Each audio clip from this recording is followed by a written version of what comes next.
안녕하세요. 저는 메가로스쿨에서 추리논증을 강의하고 있는 한하상 강사입니다. 만나서 반갑습니다. 네, 9월부터 우리가 진행하는 강의는 인문 강의입니다. 7월, 8월에 초심자 인문 강의를 진행해가지고 정말 공부가 처음인 분들을 위해서 초심자 인문 강의 때는 진짜 한 문제 한 문제씩 좀 천천히 나갔죠. 물론 9월에 진행하는 인문 강의를 듣기 위해서 초심자 인문 강의를 반드시 수강해야 되는 건 아닙니다. 특히 온라인에서 뭔가 교수 패스를 신청해서 듣는 분들은 초심자 인문 강의 듣고 이어서 인문 강의 듣는 것이 좀 낫겠지만 어쨌든 단과로 듣거나 오프라인 앉아 계시는 분들 역시도 초심자 인문 강의를 꼭 듣지 않더라도 인문 강의로서도 우리가 충분히 정리할 수 있기는 합니다. 인문 강의에서는 지금 이제 기출 문제를 가지고 우리가 기출 분석을 시작을 할 거예요. 그리고 그 기출 분석을 물론 이제 유형별로도 우리가 기출 문제를 분류할 수 있긴 합니다. 그 법학전문협의회에서도 기출 문제를 유형별로 분리해서 추리 논증을 추리랑 논증으로 구분을 하고 좀 관심 있는 분들은 아시겠지만 언어 추리, 모형 추리, 논증 같은 것도 논증 분석, 논쟁과 반론, 논증 평가 등등으로 이렇게 나뉘어 있기는 하지만 문제는 뭐냐면 분명 유형별로 우리가 눈에 보이긴 해요. 근데 시험장에서 이거는 논증 분석이네, 이거는 논쟁과 반론이네, 그걸 이렇게 우리가 구분하면서 문제를 풀진 않거든요. 오히려 시험장에서 우리가 문제를 풀면서 보이는 건 뭐냐면 지금 법학 부분이구나, 법학이 끝나면 지금 인문학으로 넘어가는구나. 오히려 이렇게 소재별로는 우리가 구분이 됩니다. 그리고 수업을 점점 진행하면서 확인을 하시겠지만 소재별로 우리가 제시문을 읽는 것도 조금 달라질 수 있고 특히나 선지를 처리하는 부분들이 좀 많이 달라져요. 그렇기 때문에 우리는 이제 정말 간략하게만 이야기를 하면 아까 말씀드린 것처럼 법학이 있고 그 다음에 인문이 있고 그 다음에 사회가 있고 그 다음에 이제 논리 게임 같은 게 있고 마지막으로 이제 과학이 있습니다. 그리고 문항수로만 대강 이야기를 하면 법학이 보통 12개에서 한 13개, 인문도 12개에서 13개. 그러니까 법이랑 인문의 비중이 가장 크기는 해요. 그리고 이제 근데 이렇게 순서대로 적었다는 건 뭡니까? 실제 시험도 이 순서대로 나온다는 거거든요. 그러니까 1번부터 한 12번, 13번까지가 법이 나오고 그 다음에 또 이어서 바로 한 26번 정도까지 인문이 나오고 또 한 31번 정도까지 사회가 나오고 이어서 논리게임이 나오고 그 다음에 마지막에 5문제, 6문제 과학이 나오는 거죠. 그러다 보니까 이제 막판으로 가면 어떤 게 있냐, 수험생 중에서 절반 정도는 문제를 한 순서대로 푸시는 것 같고 또 나머지 절반 정도는 좀 순서를 틀어갖고 보시는 것 같아요. 나는 인문부터 좀 보겠다, 가끔씩은 과학부터 풀겠다, 이렇게 좀 다양하게 있으니까. 그런데 이제 제가 이야기를 하고 싶은 것은 어쨌든 어떤 순서대로 풀어도 크게 상관은 없지만 만약에 내가 문제를 순서대로 푼다라고 했을 때 총 40문제 중에서 31번부터 40번, 즉 뒤쪽에 있는 문제들이 이제 여기 있는 논리게임이랑 과학이 된다는 거죠. 그럼 얘네들은 잘 푸는 것도 중요하지만 뭐가 중요하냐? 아까 우리가 촬영하기 전에도 좀 잠깐 이야기를 했지만 풀 시간을 확보하는 게 굉장히 중요해지더라고요. 왜냐하면 앞에서 답을 구하는데 너무 집중하다 보면 특히나 어떤 경우들이 있냐? 이상한 문제에 내가 잘못 꽂혀가지고 7분, 8분을 쓰는 경우들이 있어요. 그러다 보면 이제 페이스들이 이렇게 무너지게 되고 그러면 적어도 31번 들어갔을 때 그래도 어느 정도 한 30분 정도는 남아 있어야 내가 10문제를 안정적으로 푸는데 시간이 15분, 20분밖에 남지 않으면 몇 개 골라 풀거나 아니면 시간에 쫓겨서 한 문제당 2분에 끊다 보면 이쪽의 정답률이 무너지는 경우들이 되게 많았어요. 특히 올해 시험이 그랬어요.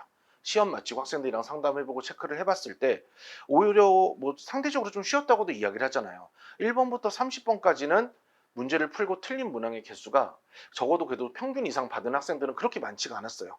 많이 틀려도 한 6개, 30번까지는. 그리고 좀 적게 틀린 학생들은 한 3개, 4개.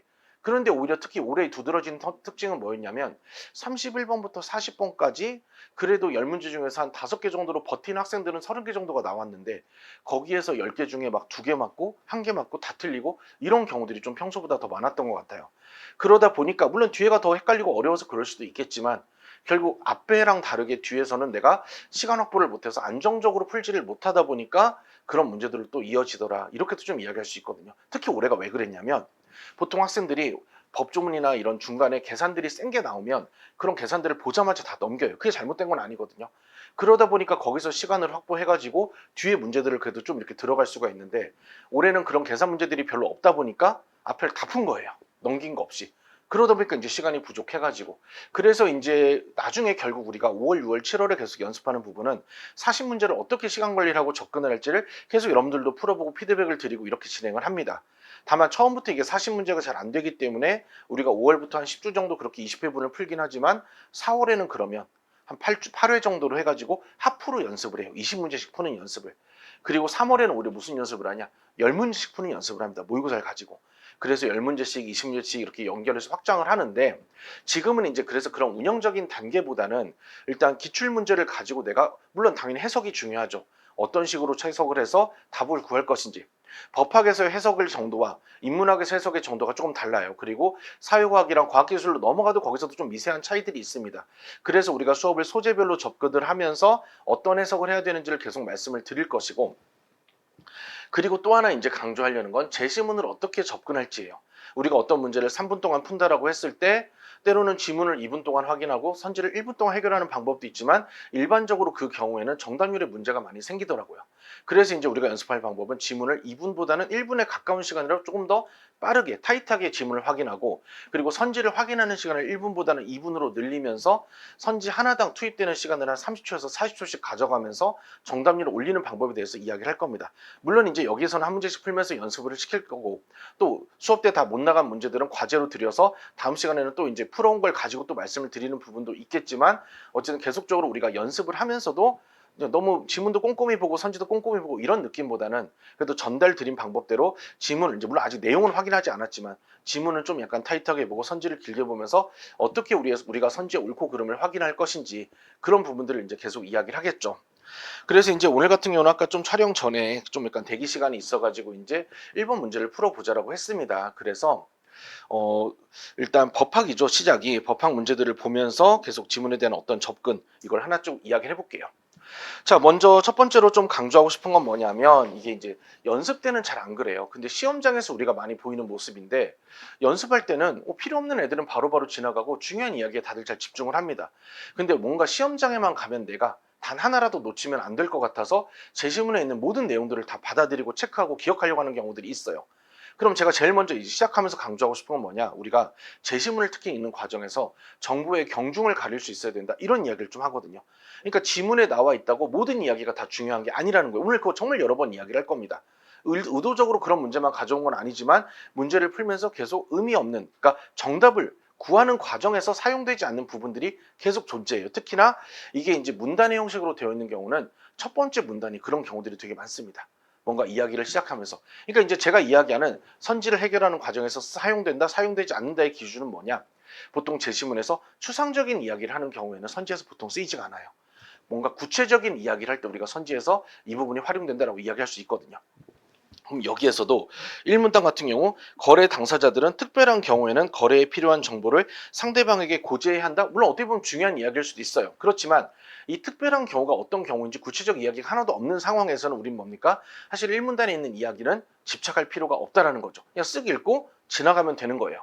물론 나중에 가면 이제 어떤 연습을 좀 병행하려고 하냐, 뭐 나중에, 그 엄청 나중이 아니라 그냥 바로 오늘이나 이제 다음 시간인데, 그럼 내가 만약에 이제 연습 시행착오를 겪더라도 어떤 연습을 해볼 수가 있냐면, 처음에 지문을 읽는 과정에서 이 부분은 내가 좀 신경 안 써도 되겠는데 라고 생각이 들면, 저는 이렇게 한번 슬러시 표시를 해보라고 말씀을 드려요. 그래서 내가 답을 구하는 과정까지 이 부분이 사용되지 않았다? 그럼 제대로 판단을 한 거예요. 근데 이렇게 슬러시를 그었는데 답을 구하는 과정에서 이 부분이 쓰였다? 그런 거라면 내가 이 부분은 좀 누락을 했구나, 미스가 났구나, 이런 식으로 조정해 볼 수가 있거든요. 이게 확실히 효과가 있더라고요. 내가 직접적으로 손으로 이렇게 그어봐야, 그리고 선지를 해결하는 과정에서 내가 이렇게 슬러시 친 부분이 쓰였는지 쓰이지 않았는지, 어떻게 보면 오늘도 문제를 풀면서 여러분들이 조금씩 해보면서 이제 시행착오를 겪어볼 수가 있는 거거든요. 그래서 먼저 1문단은 특별한 경우에는 거래에 필요한 정보를 상대방에게 고지해야 한다, 이런 것들 일단 우리가 지나가 봅시다. 자, 그리고 이제 아까 말씀드린 부분이 지문을 다 이해하면서 기억하면서 길게 보기보다는 우리가 선지를 보고 찾아가는 식으로 하자라고 말씀드렸는데, 그 이유는 그동안에 10몇 년 동안의 기출문제를 보면 한 95% 이상 거의 모든 선지들은 뭐냐, 필요한 부분, 짧게는 한두 줄, 길게는 세네 줄만 확인하면 정답, 선지의 옳고 그름이 판단이 됐어요.